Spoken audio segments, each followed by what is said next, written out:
Just don't let the spin get you down.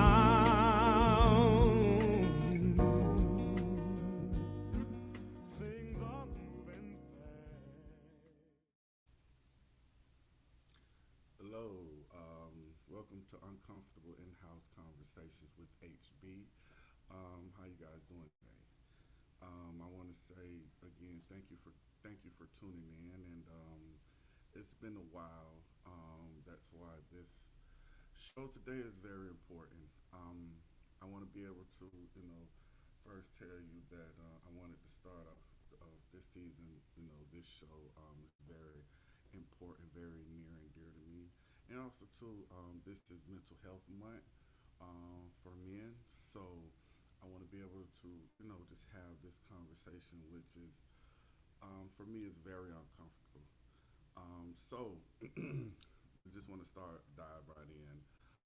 As we know, it seems like it has been a great hike, hike of mental illness and going rapid in the black community, especially with our black men.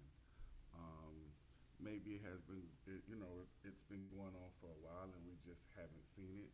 And one of the things, what's the saying Malcolm X used? After a while, the chickens come home to roost. That's when you don't fix things. The things fix you. So, um, again, I've done, a lot of research in this, and it's pretty much um, it is. So one of the things I looked and it said uh, things in the black community, things that has been going on that we haven't known. So a couple of reasons. Suicide rates have been climbing in the community. So yeah, one of the things is two devastating losses to suicide in the black community marked. It has been the beginning of 2022. The deaths of an attorney, former Miss USA activist and entertainment news correspondent Chelsea Chris, and also the upcoming DJ and songwriter Ian King Jr., who was also the son of an Academy winning actress Regina King. The deaths of Chris and King sent shockwaves through the black community. And that's just on that end. Um, Sadly, Chris and King are not alone. There have been deaths that have shed light on ongoing and alarming issues. Increasing rates of suicide among black Americans, period, between 2014 and 2019. It has propelled. Also, in November 2021, the Centers of Disease Control and Prevention showed that although overall the suicide rates in the United States have decreased by 3% in 2020, the rate of suicide actually has increased amongst men with color. And right now, and that's where we at right now. And just um, personally, um, first of all, before I even get into, you know, the act of suicide, let's talk about depression. So, I, personally have dealt with depression. Um, Many of us have, even though if we haven't realized it. You know, it's mental health disorder characterized by persistently depressed mood or loss of interest in activities, causing significant impairment in your daily life. So, I kind of go on. If you're just tuning in, if you start, you go back and you listen to my podcast from the beginning. This is the reason why it started. So, in the beginning, I always, just give you a brief synopsis. In 2018, I lost my mom. Um, at the same time, I was married, going through marital problems. With those things that happened, it propelled my mental. And up until that point, I never was depressed. I didn't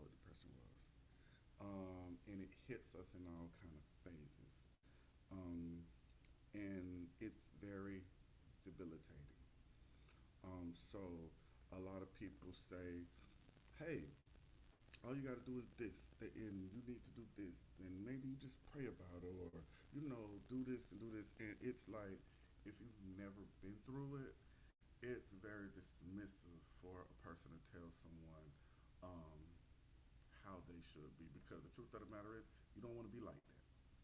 You really don't want to be like that. You don't want to feel that way. It's very gut wrenching. Um, Also, side note, and this is just my personal opinion. Um, I'm a spiritual person. I'm not, in any denomination, but I do believe in God, and I do believe in the Bible. And if you do believe in God and you do believe in the Bible, you also understand that there are forces that and forces are in entities that also along with that is being pushed into that causes certain things too. I say the same thing. Everything is not blamed on the devil, but and again, the devil don't make you do anything, or demons don't make you do anything. But what they do is whatever's inside of you, they just push it out more. Um, that's that part of depression. So I have to preface my statement, and if I pause in between, I'm talking, I ask for you guys to give me some grace because I've been dealing with a whole lot of anxiety um, just to have this conversation. Like I said, a lot of my conversations, like I said, is uncomfortable, and I'm going to continue on doing that. I want to push the envelope. I try to push myself, you know, to be a better version of me. So I recently lost a very very close friend of mine, like a brother, um, to suicide. Um, and it was very recently. Also, other other people I have known that was friends of mine have, to whatever reason, committed suicide. It's enough in this world that we live in that we um, just life is hard. No excuses. This ain't a woman thing. This not a man thing. But it's hard. Um, and it's more hard because of this. It's a gift and a curse, which in where social media, um, and you can use your powers for good, or you can just use it for what it is. But if you're not um, consistently working on yourself and trying to find avenues when you're in those states, it can really, really, you can take you to a place. And like I said, I was to a place for a minute, for a while. I wasn't, and um, it's very disheartening. It hurts because at the time when you're depressed, you feel isolated. You don't trust anybody. Even family members. You try to put on a smile. Sometimes you're good at it. For the most part, we good at it. A lot of times you're not, so you just don't want to go around. Um, a lot of people when they, what's the saying?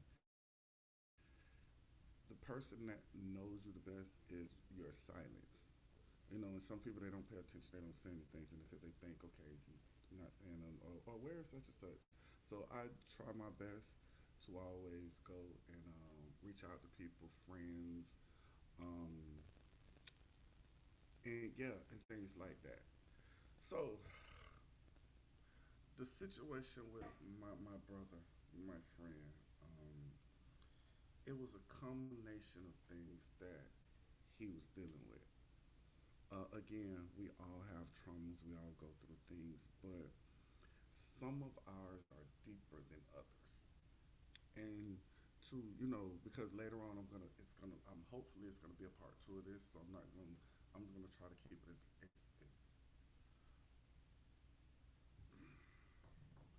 as just basically what ended up happening is, again, we as black men, and I want women to understand this. When we decide to, especially when we decide to get married, um, as much as people think, oh, men don't want to be married, we want to be married, and when we choose that person, um, we choose that person because that person completes us. And when I say completes us, I don't mean that it makes you're perfect, or it makes it feel like um, you're not gonna have any hardship, but it's you trust them. You trust them. You know that at the end of the day, like I got you. They're gonna go through hell and back for you. You're gonna do the same with them. The problem is when you have unresolved issues and you never get them fixed or solved, you I'm gonna say you go to that person and you expect that person to be able to maybe not only not help you but be the person to fix um, all your because again you go through this euphoria and the thing about marriage is there's highs and there's lows. It's never one thing. And I say this all the time. A lot of people people get married, and I think they just like the idea of marriage. They don't really understand. Um, it's not the better. It's the worse. It's not the richer. It's the poor. It's the I don't like you. Those things like that. And that's just regular going through stuff with marriage. And then when you add your mental health and you don't get that mental health or you get things checked or you go get help, you rely on that person. And sometimes, well, not even sometimes, we're not equipped to deal with certain personal issues. Um, we try to do the best that we can because, again, we all come in this world with baggage. We all come in this world with baggage. We all come in this world with um, personal hurts and traumas, um, and we have to just figure it out. One of the things that hurt us in the black community is we didn't believe in doing mental health or going to see someone. We would either go to church and we want to pray about it, or you know, boy, ain't nothing wrong with you. You just need to sit down and you need to do da da da da da. That's a stigma. Unfortunately, we had in the black community. Our white counterparts, they would go get help. They would go see someone, sit down. We were looked upon, at the time of that's being weak. It's being weak. It's not manly or anything of that nature. And you have to understand when you are. I say it all the time. When I was going through everything I was going through, it also affected my health physically. So, and again, went to see my good friend, which is she's my nurse practitioner, Katina. We sat down and we talked, and my blood pressure was high. And then I was dealing with anxiety, and then I was dealing with all these other things that was going on. But I got those under control because guess what? Prescription pills. I had to do exercise. Those are things that you physically can do when you know that you have these issues. But when we have mental things that go on in our mind when we by ourselves, when we're talking, um, we need to go see somebody to help us.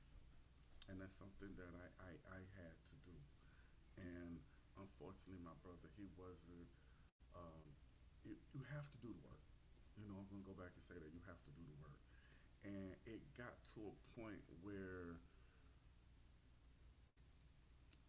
was really nothing anybody can do because at a certain point, taking responsibility when a person has made up in their mind to do certain things, especially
right now I'm coming from a place of, oh, sorry, I don't know if I, because I might have, it was probably might have muted or whatever, but I'm gonna reiterate I said before was, um, it's a cowardly act because you don't want to deal.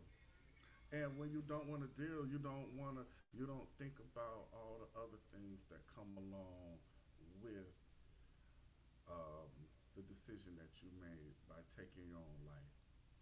You know, you're not thinking about your kids, your mother, your father.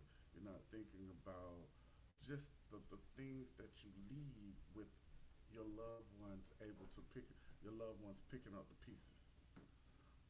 And that's genuinely what ended up happening. The people that you care about the most has stuck picking up the pieces in everything. You know what I mean? And unfortunately, um, that's where we are right now because it not too long ago just happened, um, and it's just I'm still kind of really. Not only that, his wife, um, which is like family, she's sitting here and she's dealing with it herself, and it's hard. You know, it really is. It's hard, um, and again, it's fairly fresh. And not only I got to do something that I don't take pride in doing, but I end up doing this whole eulogy. By the grace of God, I carried it out, and I hope I um, did it with the respect of the family of the living that they understand and they appreciate it. Being on the fly, I did the best that I knew how I can to try to uh, insert my own feelings and my emotions in without mm, without being biased. I try not to be over emotional when I was speaking about it. Um, but it, up until that moment, we was to sit on the phone for hours, um, and hours and conversations of why he should, not do that. What's going on? And even myself, I was reiterating like I understand how you feel because I was in that place. I know how I feel when you're alone and that voice is in the side of your ear, and at first it sounds like a whisper. Um, and after a while, the whisper sounds um, like statements. From statements, it sounds like words. And I know how that feels, and and the only thing I could do at the time, and again, this was for me. I had to pray. I had to pray and explain that the situation is not, you know, I just put it in God's hands, and I said whoever or whatever that was, it wasn't for them, and I was not gonna let it win. And again, it is a constant battle because even today at work, one of the heart um, wrenching wrenching things that happen, unbeknownst to me at work. Um, I don't know, for whatever reason, kids like they think I like them. I do a little bit sometimes. Excuse me, I'm drinking tea. This time I couldn't drink. I didn't want to have any alcohol because I want to be able to have this conversation clear. But one of the kids, they asked me, could I come because they wanted to show me, and I went, and it was in the girls' bathroom, and unfortunately, I saw a little girl. She wrote on the girls' bathroom wall about her wanting to commit suicide, and about how she does not, how nobody really likes her, how nobody wouldn't care if she's here or not, how people are mean to her, um, and all these things. And we went through the whole process of trying to find out who she is, because, and it's like, again, I have to sit back and go through. I have to sit back and go through. Damn, not again. You know what I mean? It's just a constant something, and I'm realizing that this is something. It's hard that we go through, we deal with. Um, Parents, talk to your kids.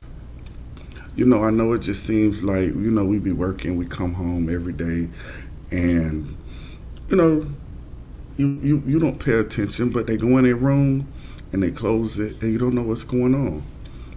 Get in their business. Pay attention to it's small things that we gotta pay attention to. Um, Remember that shit recently. Little girl committed suicide because she felt these kids were bullying her. Mom didn't know anything about it, and I can't fathom um, finding out my child hurt themselves, and I could have done something about it, and I just didn't see the signs because I was just caught up in my everyday, um, just my everyday, rituals. So again, not only that, but men, man, us as black men, man, go get some help. Um, Talk. And I'm guilty of that too. I really do. I got friends. I got best friends. I got brothers, and I sometimes, I go through things, and we tell each other, like, seriously, we tell each other. We just be like, "Yo, man, call me, talk to me," but I don't. We don't really know how to talk. I don't know what to say. Women, y'all can go to each other. You can break down. And you can cry. You can be vulnerable. And I'm not saying I can't do that, but it's weird. It's uncomfortable. You know what I'm saying? You have family members. You got uncles, and it just you. We have to do a better job of creating a safe space, or creating a culture where we can sit down and just have these conversations and just say, "Hey, man, today I'm not having a good day. Hey, today I'm going through something. I don't even know why I feel like this, but I just you know need somebody." And sometimes you don't even need to have a dialogue. Sometimes you just need a space where you can just vent. You know what I mean? And just talk. Um, and I tried my best to create that space for my brother and my friend. Um, and I've come to the realization that the people that was closest to him, um, it got to a point where it was very volatile, and he did not care. He did not want to be saved. He, I'm just gonna say he would. That wasn't the person that we know. So I always say, even at the funeral, I tell people that I give him grace, because for those months that he was dealing with, it was bad. And I told him, like, I get it. you know, and he just kept saying, you know, Harrell, you don't understand, man. It hurts. Like I just want this pain to stop. You know, I want this pain to stop. I can't. Um, I can't. I can't put into words, but it hurts. You know, drinking don't do it for me. Smoking don't do it for me. You know, being angry, it hurts. It's a pain and these voices, and I just wanted to stop. And it was to a point where he put in the situation where he wasn't being himself and he was saying things that wasn't true.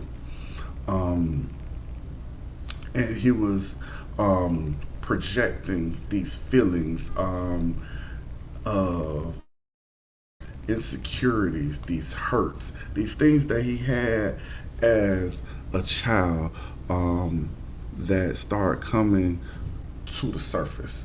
And this is why I'm really big. I tell people if you don't get help, it's kind of like having a closet and you just continue to keep pushing stuff in the closet. After a while, you're gonna open that door to put something in the closet and everything's gonna come out. And I just think that's what happened, and there was nothing we could have done. And and just briefly, what happened was he he went and he got some fentanyl pills, and on top of that, he changed his phone number. So that's another thing because so here's the thing. What was left for us to be picked up. And not only us, you know, most important, his wife and kids are left picking up the pieces. So, his mental health, so he changed his phone number like 2 or 3 times. And then it got to a point where he would disappear and he would go to different places and we couldn't even find his location. And the night before, and again, just being transparent. At a certain point, you do get to a point when a person keeps saying, "Man, I'm about to do this. I'm about to do this. I'm about to do that." It do get to a point like, okay, I'm not saying that you're not gonna do it, but at the same time, you keep saying this over and over again, man. Like I'm trying to help you, you know, like in dealing with somebody with depression and mental health, it literally takes you on an emotional mental roller coaster. So the frustration, even in that time, because you have other people, because we're on social media, we have other people saying, "Hey, all you had to do was do this, and why nobody helped, and why da da da," and you're dealing with this personally because you've been doing all of those steps. But on top of that, you got to turn your back and explain, what are you talking about?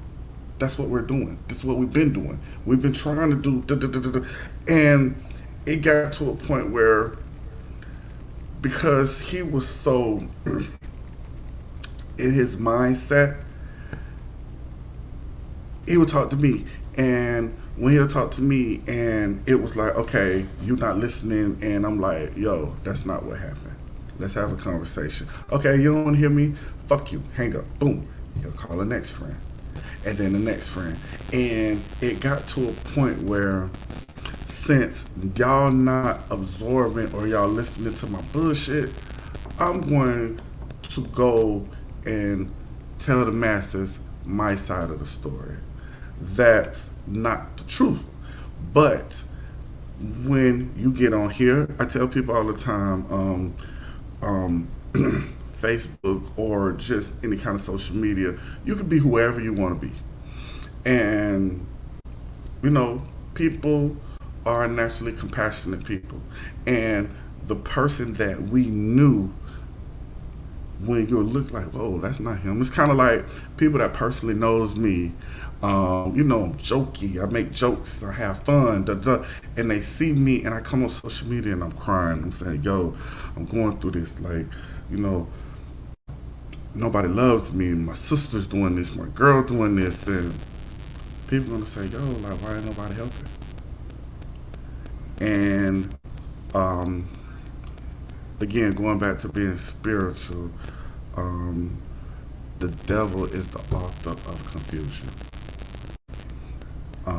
And to me, mental health and spirituality are two um, things that you can't have one without the other. They're simultaneously, and that's just my personal opinion. And he was put on this earth to destroy. And I just feel, unfortunately, my brother just allowed. He got tired of fighting, and he couldn't fight. You know, we make that stating about you can't fight your demons anymore. You know, you got tired of fighting the demons, and he just couldn't do it. And once it got to the point where he started going on social media, he's saying things that wasn't true, and we're trying to find him. And I need y'all to understand, I'm lightly explaining to y'all because I know it might seem like I'm all over the place.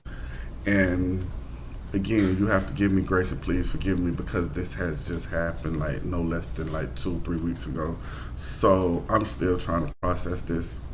So I'm speaking from raw, uncut feelings and emotions. Um, and I just think that's just part of me um, being able to um, do this in my own way of healing. This is part of, like I keep saying, why I'm doing this, doing my podcast, because it's therapy for me. This here is a safe space for me. So it's kind of like at the moment of him talking, and he finally got up the nerve. He said his last goodbyes, and he gave his narrative, and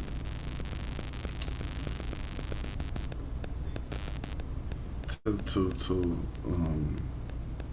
to make a long story short, um, he took the pills, and he was at a hotel, and by morning, if I'm not mistaken, the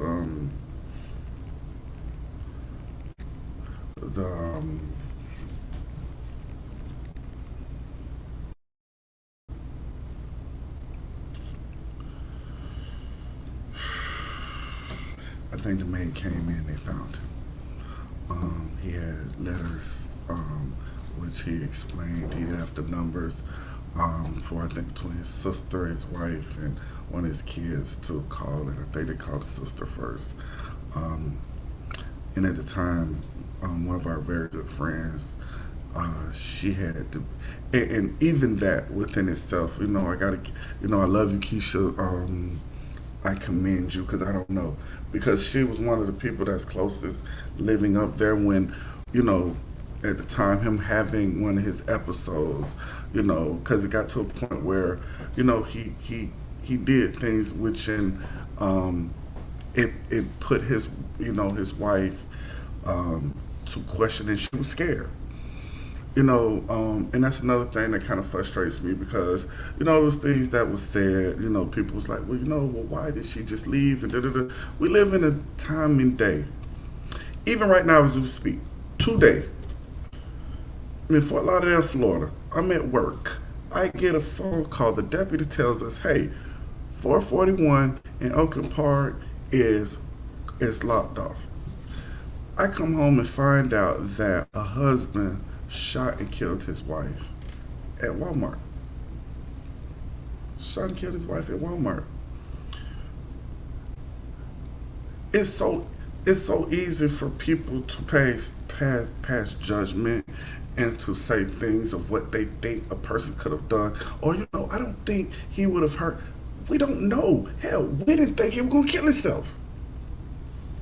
And you know what I'm saying that respectfully, um, because this is the things that I said. Even just for me as a friend and other friends, when I say picking up the pieces, it hurts, but it makes you angry because we're left with questions or left having to despair, um, you know, contradictions of things that you put out or your behaviors that you had where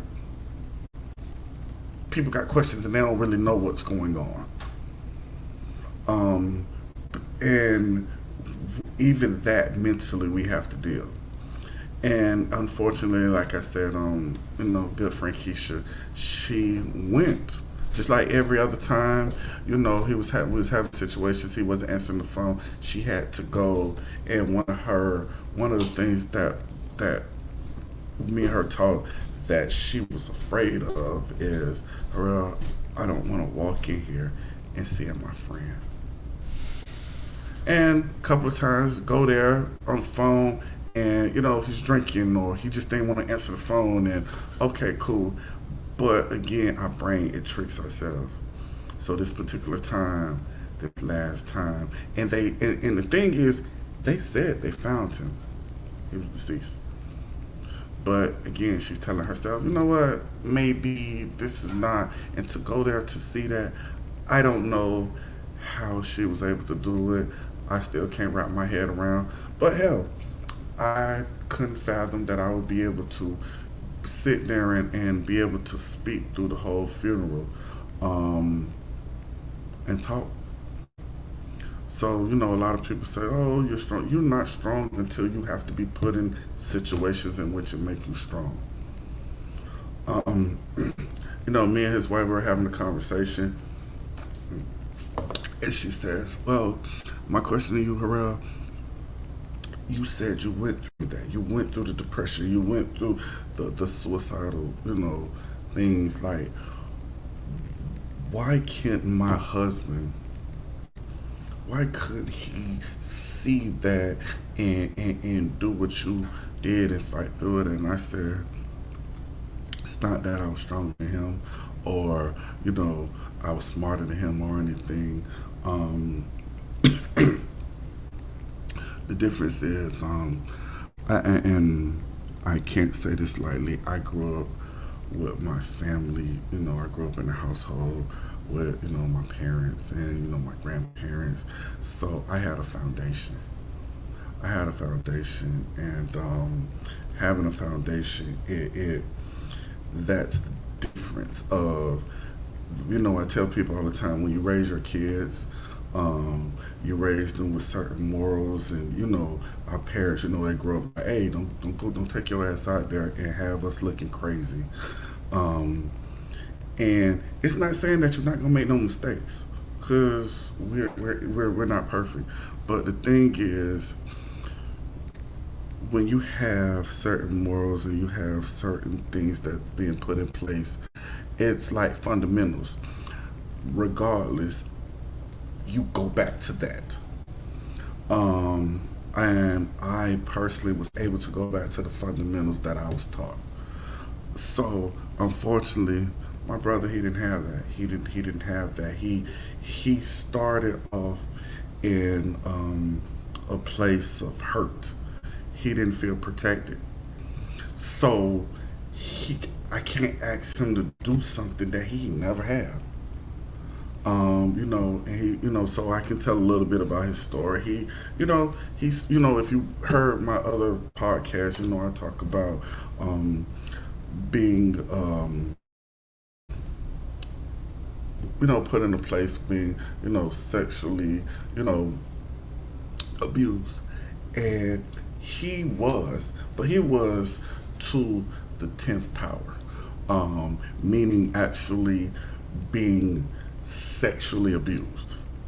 If you get and this was from an uncle. He felt abandoned by his mother. And then he was left with his uncles, and they did it. Then when mom came back, she got married, and then he felt the stepdaddy abused him, so he's never been in a safe place. So what that does is it's a gift and a curse, because if you don't get help, what you're going to do is it's going to propel you. It's going to propel you to motivate yourself to do better. And that's what he did. He made a great life for himself. He made a great life for himself. He pushed through. He got, at first he was married, he had kids, and he created what he thought you supposed to have, that you think it was going to make him happy, and it didn't, because in the back of his mind he still had those things that he never got fixed. So he did that. Then here he goes on, and he gets divorced, and he meets his new wife, and she's everything that he felt that she should be. He felt that she's everything. Um, the thing was, and I tell people all the time, you can't make a person your everything, because if you make a person your everything, that leaves space for you to fail, because we're not perfect. Hell, our kids will change up on our ass. You understand what I'm saying? So you have to have an even keel, and you have to know who you are as a person, as an individual, and better yet, you have to go get help. These stats are what they are, um, and it's hard, and I'm not making excuses for black men, but at the same time, I'm not gonna be hard on us either. You know, um, that's why I'm gonna say this again. It is very important, ladies. Um, Allow these men to have relationships with their kids. And if there's no man to step, if their dad not there, please give him a father figure. We need balance. I'm gonna say it again. You can't be mama and daddy. Never. They're just things fundamentally you can't be. You can teach him to be a good person. You can teach him, pure fundamentals of what he should and shouldn't do. But there are things that my dad instilled in me that I have that I would never got from my mom. And unfortunately, my friend, my brother, he didn't have that. He didn't know how to deal. He didn't know how to cope. And unfortunately, it was more easier to go into the direction that he went in. And now, it left. He has grown kids. He has a beautiful daughter. Um, that you don't know the effects, even her being young, of what it's gonna do for her later on. And yeah, I'm being honest. I'm hurt and I'm angry about that. Even though I'm being I'm giving him grace, but I'm human. Um, so I just feel that we should just please, man, just lean on each other, um, love each other, um, go get help. Anything, go to your primary doctor. At work, that's another thing, man. We at work, we deal with so much things. In any kind of profession you are, go get help. Go to your primary doctor. Tell them, like, look, I don't know what's wrong, but I'm not feeling right. Then they'll give you a referral to see a psychologist. And that's another thing. There's a difference between a psychologist and a psychiatrist, because that was another thing. He needed to be put on medication. He didn't want to put on. He didn't want to get on medication. That's another thing. We got to get rid of that stigma. Whatever it takes for you to become whole as an individual, you have to do it. When you get it's a saying, when we get on a plane, they always tell you, yo, if something happens and the plane goes down, getting ready to go down, they tell you to grab the mask and don't put it on your person, don't put it on your child, don't put it on your spouse. You take the mask and you put it on first. Thank you, JoJo. I love you too. You take the mask and you put it on first. The reason why you have to put it on first is because you cannot help anybody if you don't help yourself first. We inherently feel that we could do it or help other people, and we ain't fixed ourselves. And that goes through anything. A lot of us, just even being messy, like, You got people that's always in your business, telling your business or saying what a person should do, and that shit ain't right. And a lot of times, if you clearing out your closet then and mind your business, then you don't have to worrying about anybody else's. You know, it's a new saying that I say. It costs nothing to be kind to people. It costs absolutely nothing. Um, just you being kind to people, being a good person. Another thing that I say, again, we live in a time of day that we have bad days. You know, I tell the kids all the time, you know, they be like, oh, I don't like that person or I don't like that teacher. And I'm like, yo, don't you have bad days? Well, yeah, no. The other day, you almost cussed me out in the day you being friendly. I almost think you crazy. And they laugh it off. And I was like, no, I get it. You having a bad day. We're allowed to have bad days. Your spouse, they having a bad day. But also, too, at the same time, we as individuals, we have to be cognizant and we have to be able to be transparent and say, look, I'm just having a bad day today. I don't know why. I don't have an answer. I'm just not feeling myself. And you're right, we are taught to be tough. And being tough has not gotten us no damn where. Being tough has gotten us high blood pressure, stress, hypertension, and strokes and heart attacks. That's what being tough got us. Um, a lot of us men, not growing up, not having a father figure. I say this all the time. It's a lot of men out here are very emotional. You can't be emotional. You can have any emotional moments, but you can't be emotional because us being emotional is the things that we see. We see men coming, killing the wife, coming home, killing the wife, killing the kids, killing everybody. That's not manly. That within itself is so far from being a man. I don't know what else. I say this all the time. There are certain things that we as men can do that women can't do, and it's a lot of things that women can do that we can't do. One of the things me and him, we've had conversations and we argued. And one of the things was him acting out, saying stuff on social media. I was like, frankly, I'm like, motherfucker, you can't do that. Well, why? I want to tell my story. I said, and what does that do? I said, you have to understand it, and I'm going to go back to me because I'm really big on trying not to be a hypocrite. When I was going through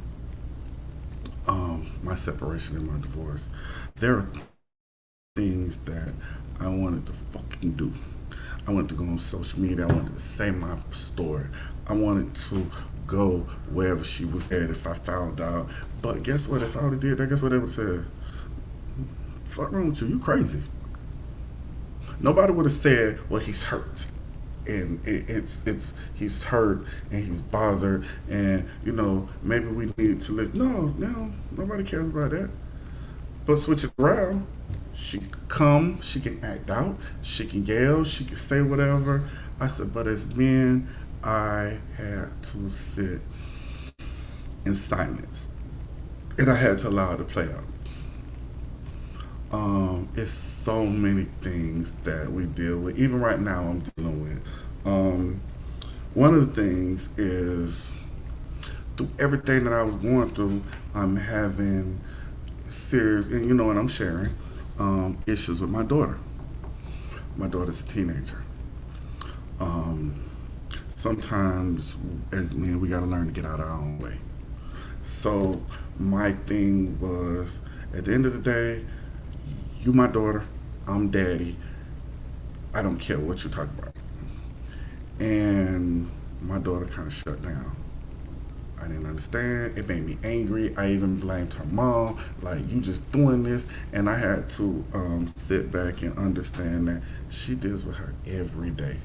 Not only that, I tell people all the time, I had someone tell me, they said, you're a great dad. I said, I'm not a great dad. I'm okay. And the reason why I'm not a great dad, and I'm going to say this to everybody, if you don't live in the same household as your kids, you cannot be a great father. If you don't live in the household with your kids, you can't be a great father because you cannot have a full influence in your kid's life as much as you are in the household. Because matter of fact, mom is not going to have the same philosophy as you because she's going to do what's what is in the best interest of her and what works for her on a day-to-day basis. And that's a hard pill to swallow. So now I'm playing catch up. And even that mental, I don't get to say, baby, daddy was going through depression. Daddy was doing this.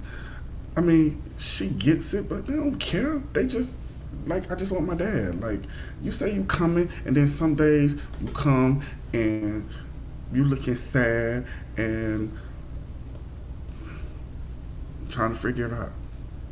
So all of these are things that I needed to do to get help, to fix myself in order to be, not only to be productive in my kids' life, my family life, just to be productive for me. One of the things I say, I try to hold myself accountable because that's what keeps me at an even keel. I try my best to put myself in people's shoes. One another thing, going back to my friend, we had a big argument. One of our close friends, unfortunately, his wife passed away. Um, Unfortunately, it happened, and it was devastating. It's hurt. Even I'm still trying to process that, but um, I couldn't go to the funeral. Me and him talked. I'm very proud of him. Craig, I'm very proud of you. I take my hats off to you. You picking up the pieces. But one of the things that I knew my brother, he wasn't in the right mindset. We're having a conversation, and I think that's one of our big arguments, the last argument. And he said, damn, I just wish, you don't understand. She looks so peaceful, and I know she's happy, and she's in a better place. And I looked at him, and I was like, excuse my French, I was like, motherfucker, what are you talking about? Like,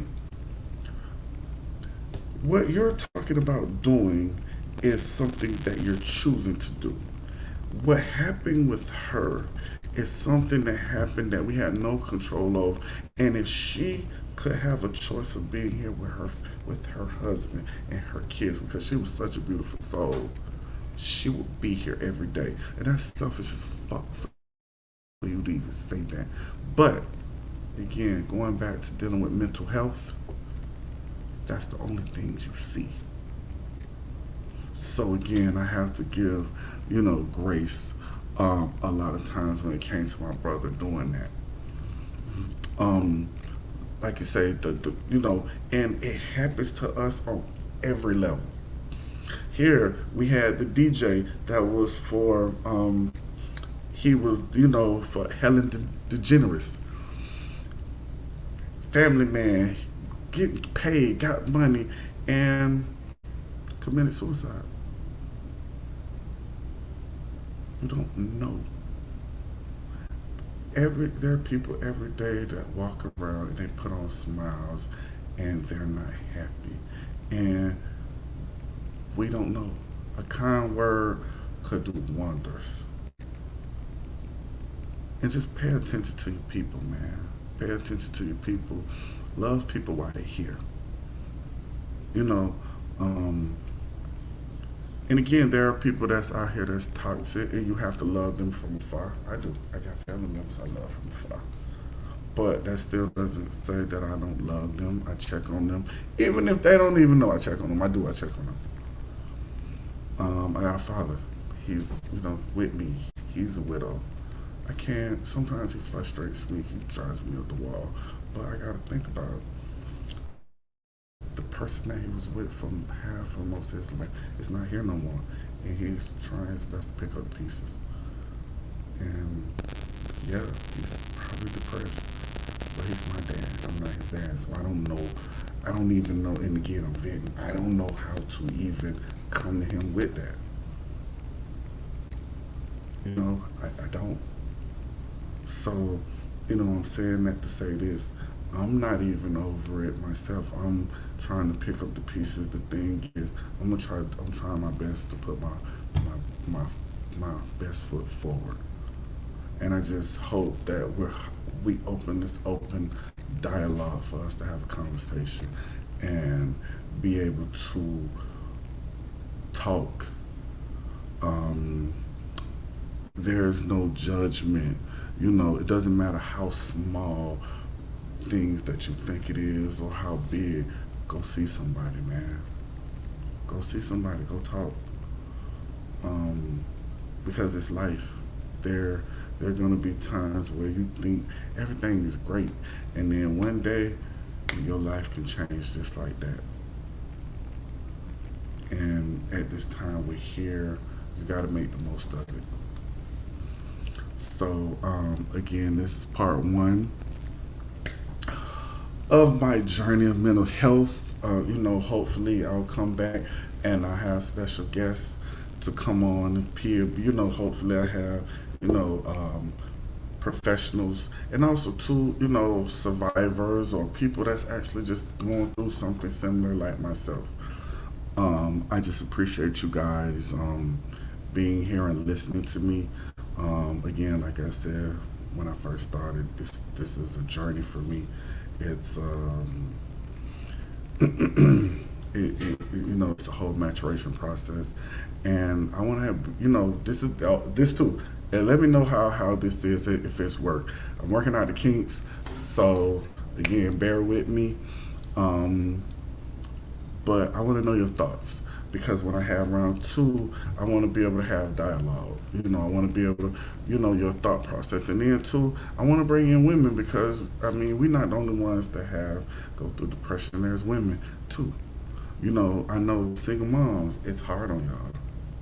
And y'all do it with a smile, so I take my hat off on for y'all.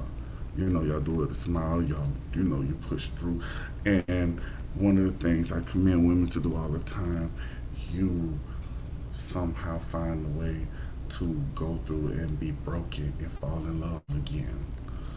That's a hell of a superpower, cause, whew, Lord, as us being hurt, Jesus, I don't know if y'all see, it was a video. So the man was saying about he been hurt, and the old man was like, "Shit, I don't ever want to feel like that shit there again, bitch. It felt like I'm about to die." you know. But again, I want to, thank you guys for tuning in. I hope I gave you some things to think about, and also those statistics, they don't lie. And I pray for the family that, again, I said just finding out that you know that person killed his wife. Nothing ever that serious, ever that serious. I make a joke, but it's not a joke. Don't love me to death, cause I ain't gonna love you to death. You know, and it is. So again, thank you guys for tuning in to Uncomfortable Conversations with HB. Um, Thank you, man. I hope y'all just come with me on this journey and try my best to, continue with these hard topics and these hard conversations. Um, Thank you, and I'm signing out. Peace.